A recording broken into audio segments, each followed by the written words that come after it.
Et nous sommes de retour au plateau pour la suite de cette émission. Nous parlons à présent de notre troisième sujet, direction la République démocratique du Congo et le Rwanda, pour parler surtout des actions de l'Angola.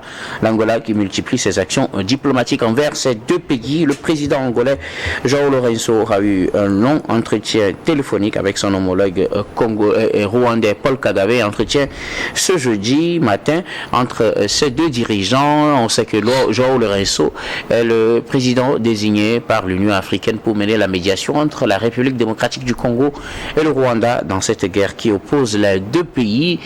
João Lourenço s'entretient avec Paul Kagame. Au même moment, son ministre des Affaires étrangères s'entretient avec Félix Tshisekedi. Les deux protagonistes sont donc en contact direct avec l'Angola pour tenter de trouver une solution à la crise qui les oppose, même si les deux dirigeants, Tshisekedi et Kagame, n'ont pas encore échangé directement sur la question du cas ces derniers moments. Ils se parlent, disons, de façon interposée à travers l'Angola qui multiplie les actions diplomatiques pour obtenir un dialogue franc entre ces deux pays pour arriver à mettre fin donc à la guerre dans l'est de la République démocratique du Congo. Je reviens à vous, Eric Johnson. João Lourenço mène des actions diplomatiques. Il intensifie ses actions d'ailleurs afin d'obtenir peut-être un accord entre le Rwanda et la République démocratique du Congo pour le bonheur des populations de l'est du territoire congolais. C'est pour le bonheur des populations. Hein. En tout cas, c'est ce qui se dit. Pour le bonheur de leurs dirigeants, ouais. Parce que on lui souhaite bon vent, qu'il réussisse cette mission qu'il s'est assignée, ou que ses pères chefs d'État lui ont assigné. Et je me dis, il y a trop d'hypocrisie dans la diplomatie internationale. Tout le monde sait ce qui se passe dans l'est de la RDC. Mais les gens s'époumonnent pour nous dire qu'il faut discuter, qu'il faut dialoguer. Qui va dialoguer avec qui? Et sur quoi est-ce qu'ils vont dialoguer? La situation, tout le monde sait qu'il y a un pays souverain, un État qui est attaqué par des rebelles soutenus par un autre pays. C'est-à-dire que la RDC subit le Rwanda et les rebelles dans l'est de ce pays-là. Je crois que tout le monde connaît la situation. On est passé par des conciliabules. On a dit oui, on va céder ceci, on va faire ci, on va faire ça, mais jamais ça ne s'arrête. Il faut qu'on dise la vérité à tout le monde. C'est juste le sous-sol de la RDC qui pose problème. Les gens le savent. Mais maintenant, pourquoi on se plaît à dire que Kagame doit discuter avec Tshisekedi? Nous tous, pour vous, c'est pas ça la solution. Nous voulons le dialogue. Mais qu'on mette le vrai problème sur la table. Qu'on dise aux gens, nous savons ce qui se passe, alors Kagame arrête de soutenir les rebelles. Mais ben, c'est ce qu'on lui dit tout le temps. Mais pourquoi il ne comprend pas? Puisque Kagame dit qu'il lui n'a jamais soutenu les rebelles et que c'est un problème purement congolais. Tous les rapports le démontrent. Tous les rapports. Il y a eu des enquêtes onusiennes, africaines et indépendantes. Toutes ces enquêtes-là montrent clairement que Kagame soutient les rebelles du M23. Maintenant, s'il n'accepte pas, mais il faut lui mettre la pression. Je crois que les gens ont tellement d'intérêt au Rwanda que personne n'arrive à dire clairement ce qui se passe. Mais vous savez, le Rwanda aujourd'hui, c'est vrai, est un pays qui sert d'exemple sur le continent, surtout dans le domaine du développement. On prend les services, on dit le Rwanda. On prend les infrastructures, on dit le Rwanda. On prend le transport, tout ça, la technologie, on dit le Rwanda. Mais vous savez, quand vous permettez de faire des choses comme ça, soi-disant, je ne sais pas si c'est comme la Russie, c'est une guerre expansionniste ou je ne sais pas ce que c'est. Mais si c'est juste pour le sous-sol, ça tout le monde le sait. Mais maintenant, il faut aller dire clairement à Kagame, voilà ce que tu es en train de faire. Mais le risque, c'est pas aujourd'hui. Le risque, c'est pas aujourd'hui. Il peut y avoir un revirement de situation. Ces rebelles peuvent se retourner contre Kagame un jour et c'est son pays qui sera instable. Mais parce que vous entretenez le mal. Le mal peut se retourner contre vous. Alors, Eric, pour vous, tout ce que fait João Lourenço ou bien tout ce que lui demande... C'est une bonne chose. C'est une bonne chose. C'est une bonne chose. Mais vous n'avez pas espoir que ça résolve le problème. Mais parce que les gens sont toujours en train de lorgner le sous-sol congolais. Et donc, le petit Rwanda face à la RDC, c'est parce qu'en RDC aussi, il y a la mauvaise gouvernance et tout ça. Et vous avez autant de ressources minières, mais plus de 60%, 70% de vos populations souffrent encore. Sont sous le seuil de l'extrême pauvreté. Et donc, pour arriver à bout de ce petit pays-là, il faut véritablement être organisé, il faut véritablement que l'argent aille là où ça devrait aller. Et donc, à cause de la corruption, de la mauvaise gouvernance et tout ça, le petit Rwanda arrive à tenir tête à ce vaste continent qu'est la RDC. Il faut, on n'a plus le droit de dire les choses autrement. Il faut qu'on aille au four. Il faut qu'on mette des trucs sur la table et qu'on dise clairement à Kagame, arrête ce que tu es en train de faire. Mais Kagame pense qu'il est comment je sais pas, c'est un humain. Merci beaucoup, Eric. On vous a compris, Eric. Je reviendrai à vous tout à l'heure. Ouais. Merci beaucoup, Eric. Alors, Adam Ajronou, le président angolais João Lourenço, dans la logique des actions de la mission qui lui a été confiée par l'Union africaine, multiplie des actions diplomatiques pour un dialogue entre Félix Tshisekedi de la République démocratique du Congo et Paul Kagame du Rwanda pour que ces deux pays puissent s'entendre et mettre fin à la guerre dans l'est de la République démocratique du Congo. Ce jeudi dans la matinée, il était au téléphone avec Paul Kagame. De son côté, son ministre des Affaires étrangères s'est entretenu avec Félix Tshisekedi. Vous savez, aucun sacrifice n'est assez grand lorsqu'il s'agit de la paix. Je pense que les organisations, les institutions internationales sont mises en place pour cette cause-là. Malheureusement, nous constatons qu'au niveau de la RDC, même si on estime que c'est un pays continent, il y a même des voix qui estiment qu'il y a des parties de la RDC dont le pied ne s'est pas encore posé. Mais quoi qu'on dise, nous connaissons depuis la colonisation les limites frontalières de chaque pays. Ça ne va plus être redéfini. Puisque même si c'est un pays continent, aujourd'hui, aucun pays limitrophe ne peut dire que, voilà, on peut toujours avoir des visées expansionnistes, puisque c'est le motif également dont a accusé Paul Kagame de soutenir dans ces rebelles-là qui constituent aujourd'hui l'épine dorsale, sinon en tout cas l'arrêt dans la gorge de la RDC. Mais beaucoup également vont se poser la question de savoir, puisqu'on parle du ministre des Affaires étrangères de João Lourenço, qui a discuté avec le président Félix Tshisekedi, et que c'est João Lourenço lui-même qui a discuté avec Paul Kagame. Mais ce qu'il faut retenir aujourd'hui, quel est ce pays qui souffre donc c'est cette maladresse là entre guillemets de Kigali? C'est justement la question dont on doit se poser, puisqu'au jour d'aujourd'hui, personne, même si les rapports l'ont dit, le pays dit véritablement, lui également a posé sur la table certaines conditionnalités qui permettent en tout cas de mettre au défi ces rapports-là qu'il accuse de soutenir donc ces rebelles-là.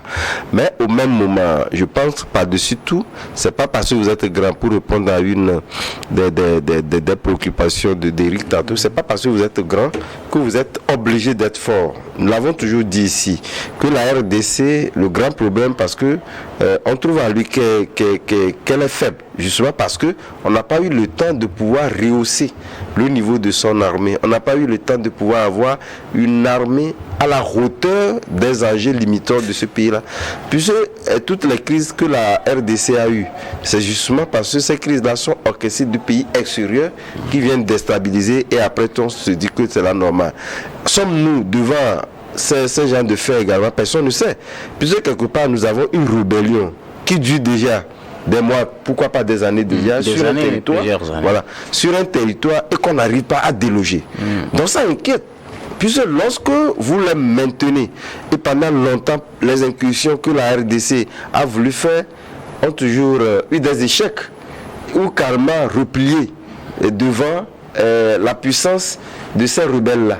Donc les rebelles, quand même pris individuellement, sans être soutenus par un pays qui a le pouvoir de pouvoir commander les armes que l'autre adversaire n'a pas. Je ne pense pas que ce soit les rebelles qui puissent donc disposer de cette force-là pour avoir des armes. Soit on essaie également de pouvoir lorgner les puissances internationales, puisque à son temps, c'était ces puissances internationales qu'on indexait comme étant les soutiens de ces rebelles-là. Aujourd'hui, jusqu'au jour d'aujourd'hui, il est très difficile de pouvoir parler d'une puissance étrangère qui a soutenu ces rebelles-là. Est-ce que ces pouvoirs étrangers-là, sans qu'aucune sûre, le Kigali, pour mener ces attaques-là? Personne ne sait. Mais ce qui est important, c'est que le rôle que joue aujourd'hui Joao Lourenço est très important, puisque si nous prenons les termes de certains termes qui ont fuité, on parle des avancées qui ont permis que ce soit sur le plan humanitaire de pouvoir subvenir aux besoins ou d'apporter, en tout cas, des soutiens à ceux qui sont des corps meurtris aujourd'hui dans l'est de la RDC, mais au même moment, je pense que quelque part, Tshisekedi, étant arrivé au pouvoir, avait affiché des ambitions nobles qui lui ont permis même de pouvoir accueillir Paul Kagame en RDC. Nous avons cru à l'époque que c'était fini, étant donné que les présidents ils se parlent entre eux, on pouvait arriver donc à une sorte d'accalmie ou permettre à Kigali de pouvoir aider la RDC à endiguer ce fléau de rebelles sur son territoire. Mais on l'a vu que ça a volé en éclat après quelques mois. Justement, Paul Kagame a pris en tout cas cette distance avec ce soutien-là qu'on a dénoncé, mais justement Félix Tshisekedi également avait pris langue avec sa population sur cette crise-là. On peut dire entre griffes que il y a véritablement cette proportion de cette crise-là qui ont permis à Tshisekedi d'être réélu. Mais justement, il avait exagéré en parlant du fait qu'il pouvait donc ouvrir la guerre à Kigali. Est-ce que ouvrir la guerre à Kigali était donc la solution? Je n'y crois pas. Donc je pense que Joao Lourenço étant fin connaisseur des deux pays et des deux acteurs, et il est en train de le faire par l'entremise également de son ministre des Affaires étrangères, mais lui-même également. Donc je pense que quelque part c'est de faire en sorte que en tout cas cette convivialité, sinon de retrouver ces deux présidents-là sur la table. Et que quelqu'un, parce que c'est Félix Tshisekedi qui le dit, les a priori qu'il a mis sur la table justement, le retrait des rebelles avant toute discussion, je ne pense pas que cela permet des avancées en ce qui concerne ces négociations. Puis c'est ce qu'il a toujours l'habitude de dire. Sinon Paul Kagame n'a jamais, en tout cas refusé, qu'on puisse donc en discuter du problème.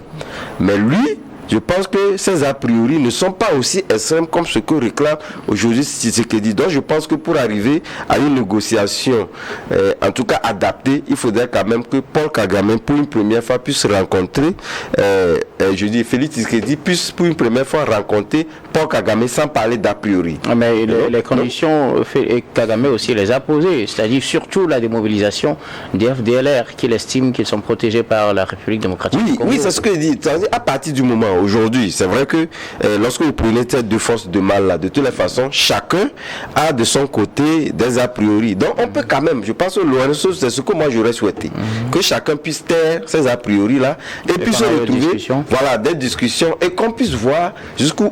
Donc quelque part mettre en avant ces a priori, vous voulez dire tout simplement que personne n'est prêt à discuter. En tout cas, ce que peut-être pour vous, laissez de côté les conditions, les conditions préalables à toute discussion, pour obtenir une solution, apparemment, Eric n'y croit pas vraiment. Et lui, il pense que la solution ne viendra pas de la discussion, n'est-ce pas, Eric?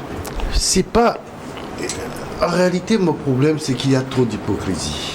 Mon problème, c'est qui est hypocrite dans cette affaire. On ne pose pas le vrai problème pour trouver une solution idoine. Qu'est-ce que c'est que le vrai problème là dans le vrai problème, c'est le sous-sol de la RDC. Qu'on dise clairement que les gens sont en train de mener une guerre à ce pays-là à cause de son sous-sol. Et que, voilà.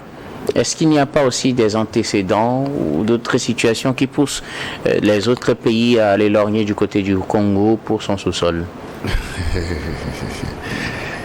C'est juste une question innocente comme ça. C'est quoi l'antécédent? C'est pourquoi je dis que c'est une question innocente. Peut-être les frontières qui ont été tracées par les colons. Peut-être ça. Et que les gens peuvent dire non, normalement on devait être de l'autre côté. Ce territoire-là devait être rattaché à notre pays, etc. Mais pendant des années, plus de 60 ans d'indépendance maintenant, les gens vivent avec. Et cela ne devrait pas poser encore de problème. Il suffit de comprendre tout simplement que nous sommes des Africains. Quand nous nous retrouvons aux Nations Unies, qu'est-ce qu'on nous dit? Vous pouvez avoir des postes au sein du Conseil de sécurité, mais vous ne pouvez pas avoir de droit de veto. Mais ce devait être un combat de l'Union africaine. C'est-à-dire, on devrait s'entendre sur le minimum. Nos pays, quand on se retrouve à l'Organisation mondiale de l'alimentation, FAO, qu'est-ce qu'on nous dit? Les pays africains ont très faim. Alors que nous avons des terres arables qui devraient nous permettre de cultiver et de nourrir nos populations. Mais c'est des problèmes qu'il faut résoudre. Mais là, on se permet de chercher des richesses minières justes pour s'enrichir et se remplir les poches et dire qu'on est je ne sais quoi, alors que les populations sont là à souffrir. Je crois que pour moi, très sincèrement, les vrais problèmes qu'on devrait poser, c'est de dire le Rwanda soutient le M23 et donc le Rwanda doit arrêter ça. Et après on discute. Merci beaucoup à vous, Eric. Dans quelques secondes. Vous savez, en tout état de cause, vous savez, le Rwanda ne peut pas trouver le salut par la sympathie des uns des autres. Lorsqu'il s'en remet à la communauté internationale pour résoudre ce problème, la RDC, voilà. Pour résoudre ce problème, moi je pense que quelque part c'est une maladresse. Nous sommes en face d'un combat. Nous sommes en face d'une lutte. Et comme là tu dis, Toumba, c'est le fait que coupe le fer, il a quand même droit de pouvoir véritablement rehausser le niveau de son armée pour véritablement donc affronter ces forces-là. Merci beaucoup. À vous pour vos contributions. Nous allons marquer la pause, puis on reviendra tout à l'heure pour la dernière partie de cette émission. Dernière partie que nous allons bien évidemment consacrer au Togo.